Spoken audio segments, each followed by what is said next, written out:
Hello à tous, donc on est reparti pour une autre vidéo, Ouais. la seconde vidéo de cette série et on va C'est parler... la deuxième partie. Donc on va parler du New Age et du côté sombre. Alors j'avais fait un sondage Oui. sur Instagram pour avoir vos questions et il est revenu en fait ce type de questions. Donc on va essayer de traiter au mieux toutes aujourd'hui. les questions et puis si vous avez d'autres questions, suivez-nous, suivez Céline sur C'est le moi, compte c'est moi. des artisans de lumière Ah, c'est ça. et posez-lui vos questions voilà, dans les messages et puis je trouve que c'est sympa que nous on y réponde comme ça avec ce format-là en vidéo. Ça vous permet aussi, ça je sais que c'est super intéressant, c'est des choses qui reviennent beaucoup parce que moi aussi j'ai accès à son compte, donc en fait on fait tout à deux, hein, je lis ses messages et tout. Mais Donc attention à tous ceux qui font des... tous ceux qui draguent Céline, attention, hein, d'accord, Tous on ceux qui va font rigoler. des demandes en mariage. Je lis tout moi aussi. Hein. Voilà, je rigole, je suis pas jaloux. Donc, ce qui revient souvent aussi, c'est des gens qui nous disent j'en ai marre, je suis tout seul, je suis toute seule, je suis isolé, Ouais. j'ai des gens qui parlent pas comme moi, qui me comprennent pas, j'ai l'impression d'être une extraterrestre et souvent, vu qu'il y a la pression sociale, je vais me faire va-va, je vais me faire V pour pouvoir revenir dans ces groupes, je me sens délaissé, du coup je me sens exclu. Et on fait aussi ces vidéos pour que vous puissiez nous écouter, vous puissiez avoir du lien social, même si c'est un peu par vidéo interposée. Ouais, et puis surtout Et de comment, moins se sentir seul. voilà. Moi, pourquoi j'ai écrit Artisan de Lumière Et à oui, la c'est base? clair. À la base, j'ai créé Artisan de Lumière parce que je me sentais tellement seule et isolée à penser de la manière dont je pensais. Moi, ça fait plus de 20 ans hein, que toutes ces histoires, voilà, C'est clair. je suis à fond dedans. Ça date pas d'aujourd'hui, leur plan il date pas d'aujourd'hui, qu'on soit bien d'accord.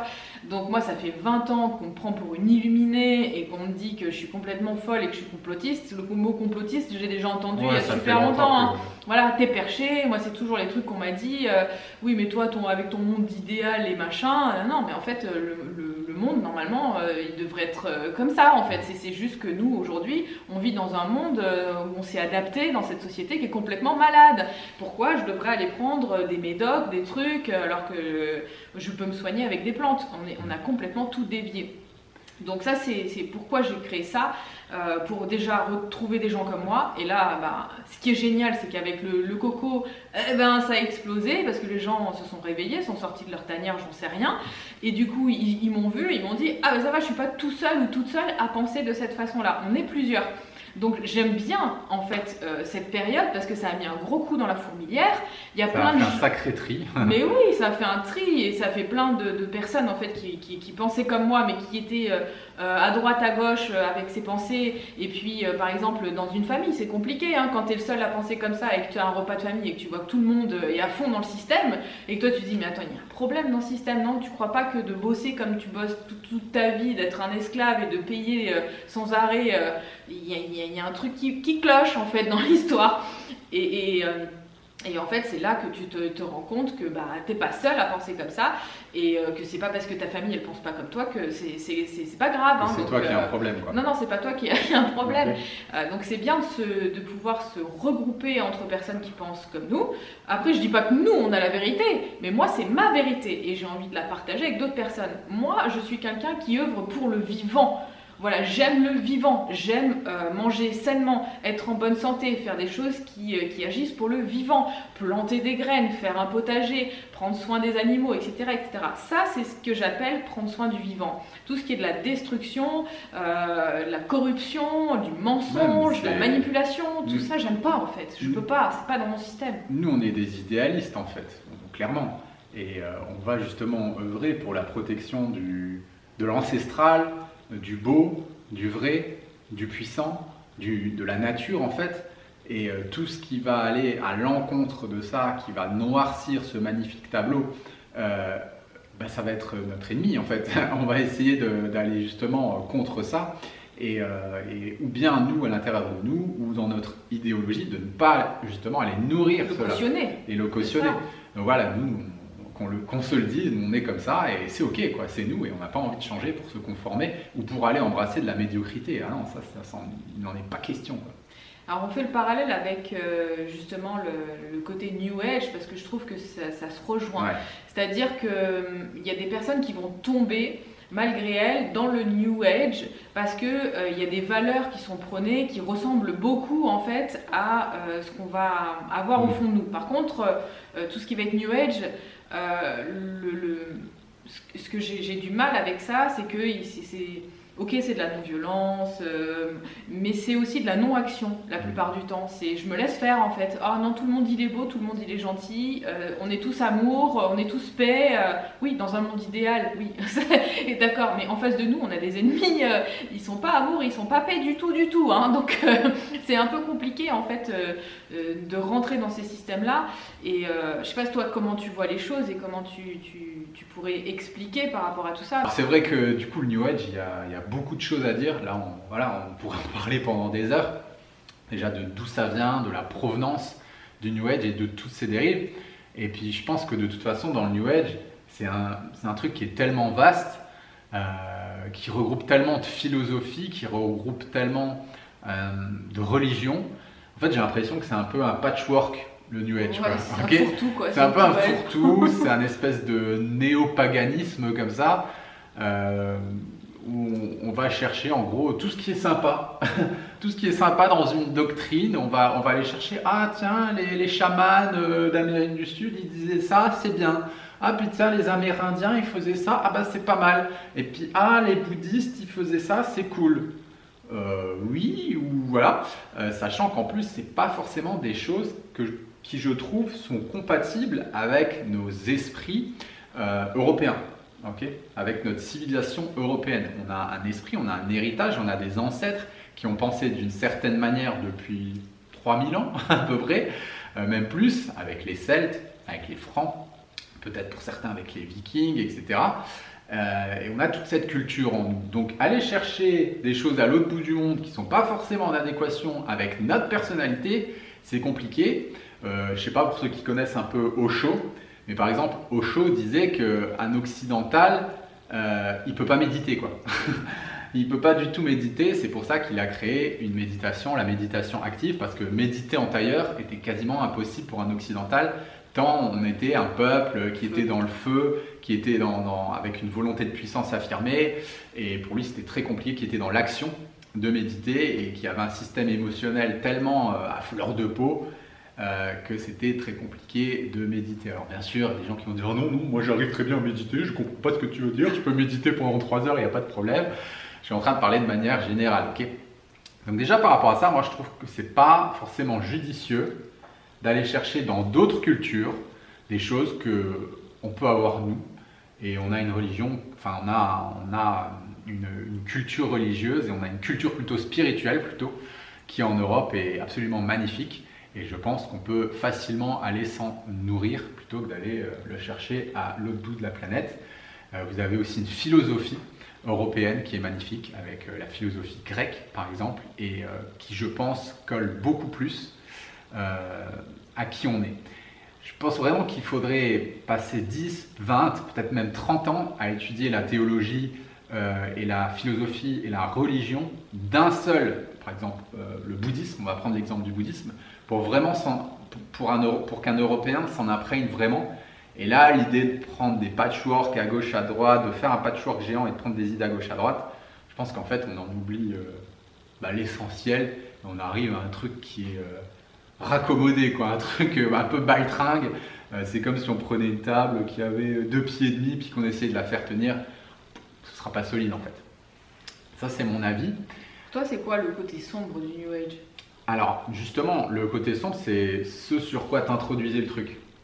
Cette espèce de pacifisme, en fait, que le New Age fait de nous. Alors, il y a le côté sombre des vraies personnes qui manipulent ça, je pense, derrière, voilà, qui ont eu peut-être des influences sataniques, maçonniques, bref, je ne sais pas quel est le vrai truc et pourquoi ça a été lancé, mais quand moi je m'y connecte et quand, voilà, sur un plan un peu plus subtil, je vais vraiment me connecter à l'énergie ou à l'égrégore du New Age, franchement, ça me pue au nez, quoi. Je sens un truc vraiment pas clair.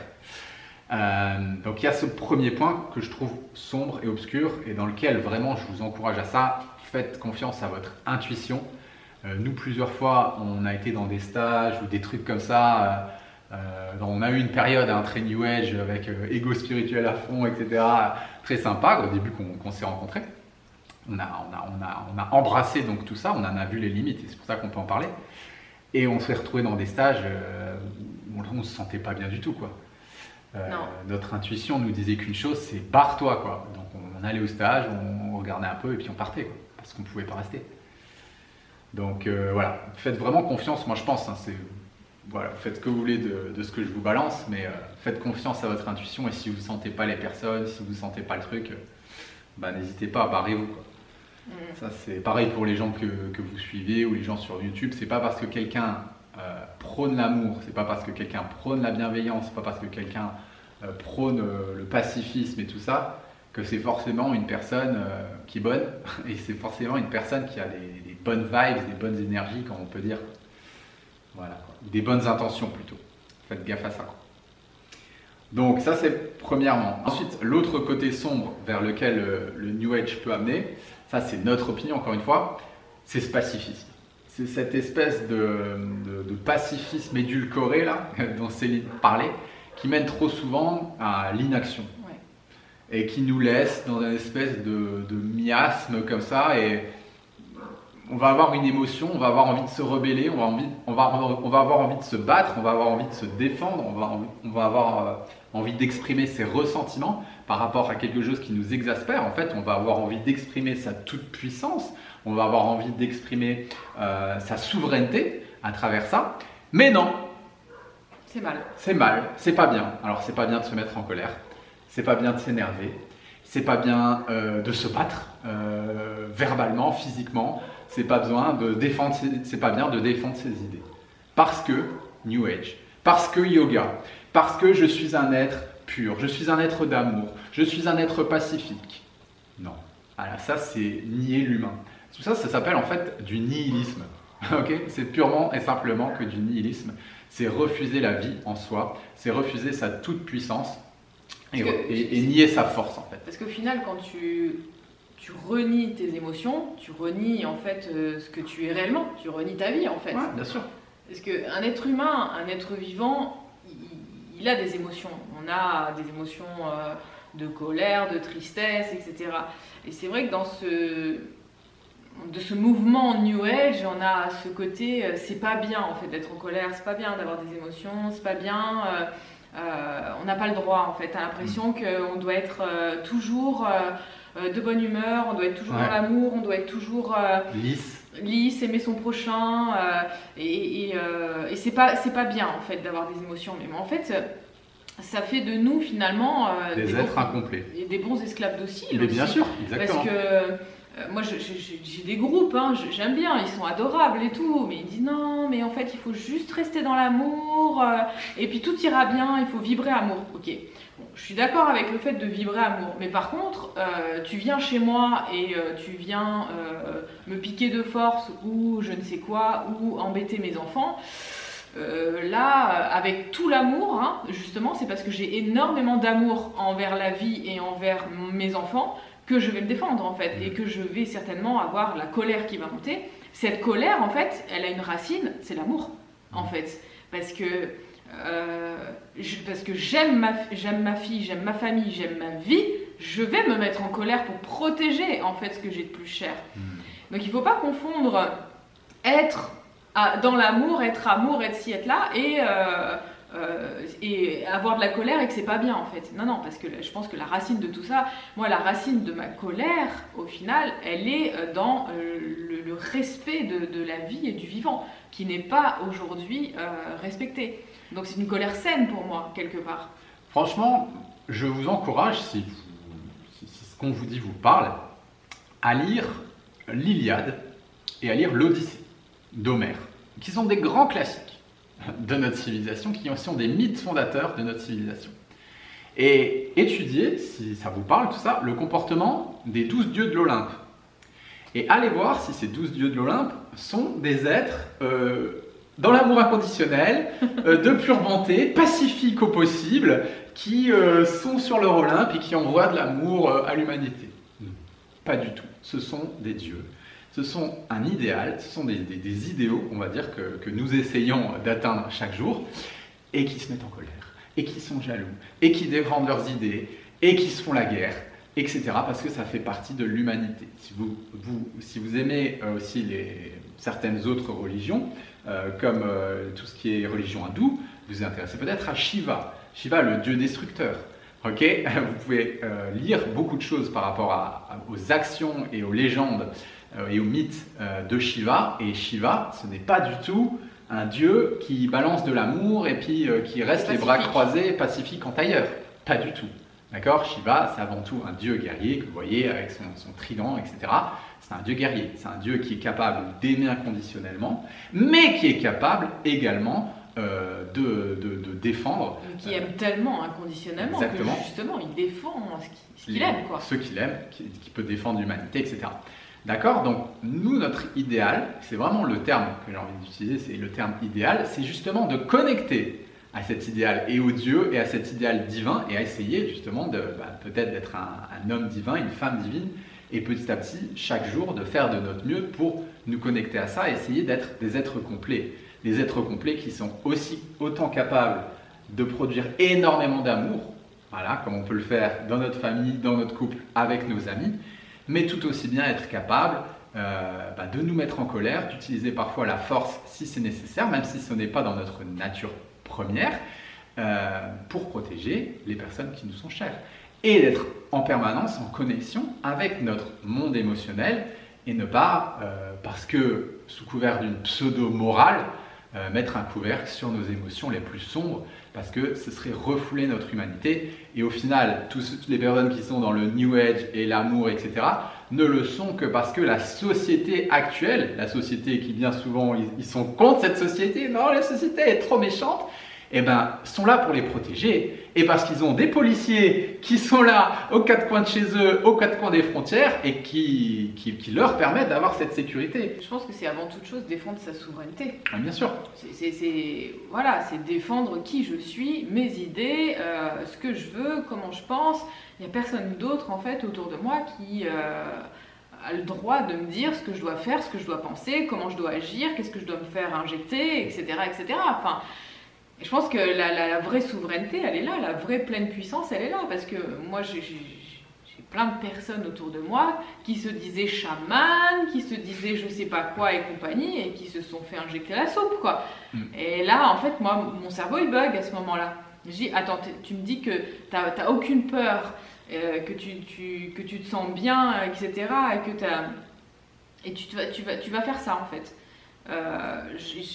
Il y a un truc que je comprends pas. En fait, là à un moment, mon cerveau, il a bugué et je me dis, non, là, ça va pas. Donc, le pacifisme et l'amour et compagnie, là, c'est limite. Hein. Un autre point, donc on est lancé, tant qu'à faire, que je voulais développer par rapport à ça, encore une fois, c'est notre avis. Moi, je pense qu'on est venu avant tout à cet instant T de notre existence et voilà, de là où en est la planète. On est venu faire une expérience matérielle. Okay, on est venu faire une expérience matérielle avec nos 5 sens. Peut-être qu'on a 1, 2, 3 autres sens, clairaudience, clair-ressenti, etc. C'est une autre histoire. Mais le logiciel de base avec lequel on est à cet instant précis sur cette planète, c'est 5 sens à peu près, et on capte les choses dans cette matrice telle qu'on les capte. Okay, donc on ne capte pas à l'instant T de choses, quand on a le programme initial, de choses dans le monde spirituel. Donc, je pense que ce n'est pas pour rien. Okay, donc on est venu faire une incarnation avec un monde physique, dans le monde physique. Donc je pense que les choses qu'on a à travailler sont dans le monde physique. Allez écouter ces guides, écouter ces trucs, écouter ces machins, écouter ci, écouter à gauche, écouter les informations qu'on nous balance, ou trop y apporter d'importance, voilà, comme vont nous expliquer certains gourous du New Age, qui vont vous dire « Ah, mes guides m'ont dit ci, j'ai téléchargé ça, le channeling de machin, etc. m'a balancé ça comme info. » Ok, mais est-ce que c'est vraiment intéressant dans mon incarnation sur le plan terrestre? Ok, je pense qu'il y a un monde spirituel, j'en suis persuadé, mais dans tous les cas, on a une expérience à faire dans la matière et on a des défis à relever dans la matière. Je pense que déjà, juste savoir gérer ses émotions, savoir gérer son esprit, avoir un corps en bonne santé, résister à toutes les attaques, résister à notre environnement, etc., je pense qu'on a assez de travail. Ok. Le jour où déjà on sera accompli en tant qu'humain avec les paramètres qui sont à notre disposition dans la matière, bah, ce sera déjà sympa. Je pense que la vraie problématique, c'est pas forcément de se connecter au monde spirituel, parce que je pense qu'il y a des personnes qui ont la capacité de le faire, il y a des personnes qui ont des infos, il y a des personnes qui peuvent communiquer avec, on appelle ça des guides, enfin peu importe comment on les appelle, mais moi j'appelle ça l'intuition. Ouais. Voilà, j'ai une intuition que ça c'est bien et que ça c'est pas bien, et je suis cette intuition. Après on l'appelle comme on veut, ça c'est pas grave. Donc ça c'est une chose. Ce qui me pose problème, c'est qu'il y a beaucoup de personnes qui restent en fait, qui veulent rester dans la spiritualité et qui veulent voler en fait dans cette spiritualité et complètement quitter le monde matériel. Alors je suis d'accord que ce monde matériel est compliqué et difficile dans cette vie. Quand on arrive, c'est super dur, je suis d'accord.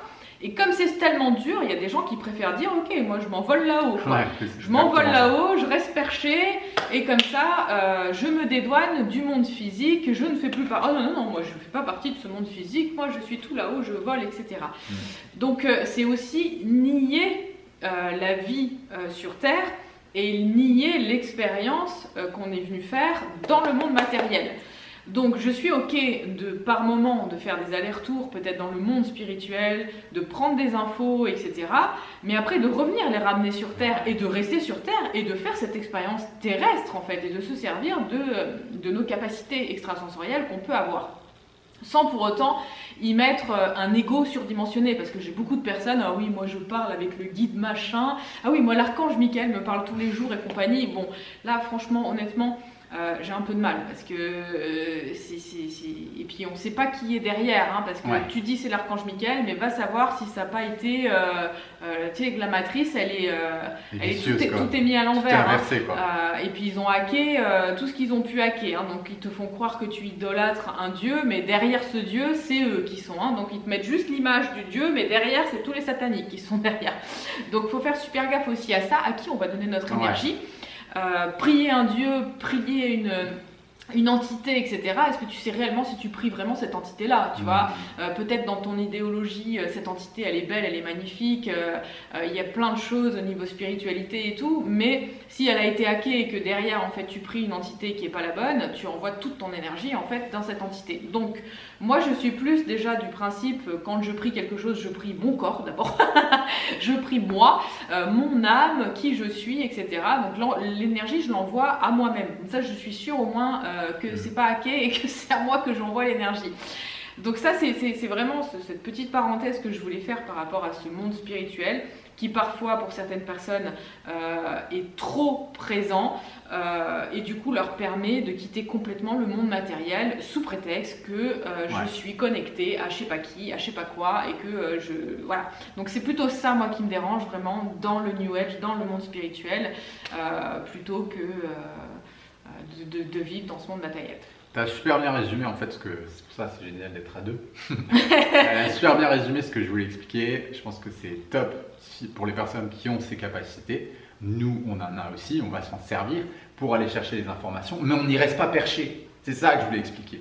Voilà, peut-être un peu maladroitement. C'est ça que je voulais expliquer, c'est qu'on ne va pas rester perché là-bas. On va peut-être choper des infos, on va peut-être avoir l'intuition. On les met dans la matière, en fait. Mais en fait, tout de suite, on les incarne dans la matière parce que notre expérience à cet instant T, elle est là. Et c'est la théorie dont Nietzsche parlait, qui s'appelle la théorie des arrière-mondes. Encore une fois, c'est du nihilisme, mais encore une fois, c'est nier la vie. C'est nier le vivant. Le vivant, la vie, elle est là. Voilà, elle est ici, elle est dans la matière. Et je pense qu'on a vraiment besoin de se reconnecter à ça, de faire l'expérience du vivant, du réel, du beau, du vrai, du puissant, ici-bas. Et trop souvent, en fait, c'est un peu comme les jeux vidéo. Non, mais là, en plus, avec tous ces trucs de métavers et compagnie qui sont en train d'arriver, c'est ce que j'allais dire. Pour moi, ceux qui sont déjà perchés, ils vont dans le métavers. C'est un métavers, en fait. C'est un monde virtuel. C'est un monde virtuel. Ce monde spirituel, c'est un monde virtuel dans lequel, en plus, on n'est plus connecté au réel et au vivant, quoi. Ouais. Donc, il faut faire super gaffe parce que la frontière, elle est très fine en fait dans ce genre de choses et on peut très vite basculer dans trop de machin, moi je suis connecté à en fait, cela. Encore une fois, c'est exactement ce que tu dis, mon cœur. c'est être un homme ou une femme complète. C'est-à-dire que l'humain complet, qu'est-ce qu'il va faire? Il n'est pas cartésien. Tête dans les étoiles et les pieds sur terre. Voilà, il n'est pas cartésien, il n'est pas débile. Il sait très bien qu'il y a des trucs qui le dépassent. Il sait très bien que la matière, elle est constituée de vide. Là, j'ai une table et il y a un truc qui se passe, quoi. Tout ça, c'est physique quantique et tout, il comprend bien tout ça. Ça, c'est un être humain complet. Il sait, il n'est pas cartésien, il n'est pas je crois que ce que je vois, gna gna gna. L'être humain complet, il va savoir qu'il n'est pas cartésien, mais il va avoir la même attitude par rapport au monde spirituel. Et il va comprendre que tout n'est pas que spiritualité. C'est-à-dire que c'est exactement ce que tu dis, il a voilà, les pieds sur terre, la tête dans les étoiles. C'est-à-dire qu'il va savoir qu'il a cette expérience à faire ici, mais qu'il y a des choses qu'il ne peut pas comprendre, et qu'il y a des choses qui ne sont pas subtiles, et que des fois il a des informations, et que ces informations peuvent l'aider dans sa quête sur le plan du réel, quoi. Après, comme tu disais, nous aujourd'hui, on est arrivé à un point où on ne sait même plus quel Dieu prier, en fait. Oui. En fait, dans ce monde-là, tout est inversé. Toute la symbolique, tous les symboles, tout par la matrice. La matrice, en fait, a tout inversé. Donc, on se met aujourd'hui, depuis quelques années, à avoir plus que confiance en nous, à prier de nous. On a aussi prié des choses, des trucs et des machins, et après on s'est aperçu que c'était peut-être pas forcément le bon truc, que c'était peut-être plombé. En fait, on a fait des tests, tout simplement. On a adhéré à certaines doctrines, à certaines idéologies, on a testé des choses, et on a vu comment la vie, en fait, comment le réel répondait aux messages, aux demandes, et à l'énergie qu'on envoyait. Et plus d'une fois, il nous est arrivé des merdes, en fait. On a envoyé notre énergie vers un truc, vers une source, et wow, putain, la merde qui nous arrive en pleine tronche. Ah non, toi je vais arrêter, ok? Merci, au revoir. Parce on est super sensible aussi on est hyper sensible à ça. Et on sent tout de suite notre énergie qui descend.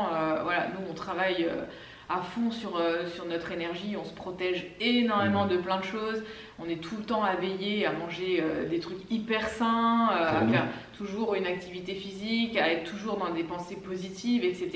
Et donc dès qu'on a un micro truc, un petit grain de sable dans le rouage, on le sent tout de suite. Donc, quelque chose qui vient nous parasiter. Ouais. Donc en fait, ce qui se passe, c'est que quand on adhérait à des choses et qu'on envoyait notre énergie spirituelle dans des choses et qu'en retour on avait des merdes, on voyait que ça ne fonctionnait pas en fait. Et aujourd'hui, on est arrivé à un espèce de, au fur et à mesure, d'entonnoir, et on sait quoi, pour nous, qu'est-ce qui est en adéquation, quoi prier, vers quoi on a envie d'envoyer notre énergie spirituelle, et le cercle au final est finalement très restreint. Et par expérience, par notre expérience, on peut vous dire qu'il n'y a rien de New Age quoi, dans tout ce à quoi on va adhérer, mais encore une fois, on est tous différents. Voilà, c'est à chacun de trouver sa tambouille, quoi. Ouais, donc. Je pense que c'est bon pour le New Age, ouais, on a fait le tour. C'est bon. Un gros pâté, quoi. On va. Je l'avais prévenu. Ouais, on va passer à la question suivante donc on va changer de vidéo, on va. Voilà, je vous dis quand même la question suivante, comme ça vous la retrouverez dans l'autre vidéo. Donc ça va être comment résister sans pouvoir quitter la ville. Ah oui, très intéressant. Donc voilà. Résister sans quitter la ville, on en parle dans la prochaine vidéo et on vous dit à tout bientôt. Ciao. Ciao.